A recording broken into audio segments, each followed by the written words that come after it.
আপনি মনে করবেন আপনার সমস্ত গুনাহ মাফ হয়ে গেছে, এরকম একটা হালকা অনুভূতি আপনার ভেতরে কাজ করবে। খুশি হয়েছেন মনে হয় না? এজন্য আমরা যদি ছোট্ট এই দোয়াটি পড়ে আজ রাতেই ঘুমাতে পারি, সকালে উঠে ফলাফল দেখবো ইনশাআল্লাহুল আজিজ।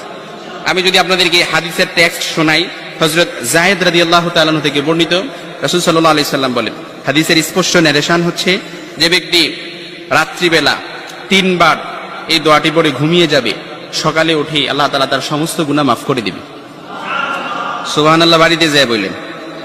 এই জন্য আজ রাতেই যদি এই দোয়াটি পড়ে ঘুমাতে পারেন, সকালে উঠে ফলাফল দেখবেন ইনশাআল্লাহুল আজিজ।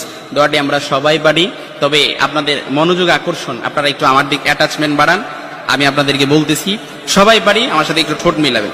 আস্তাগফিরুল্লাহাল্লাযী লা ইলাহা ইল্লা হুয়াল হাইয়ুল কাইয়্যুম ওয়া আতুবু ইলাইহি লা হাওলা ওয়ালা কুওয়াতা ইল্লা বিল্লাহিল আলিয়্যিল আযীম।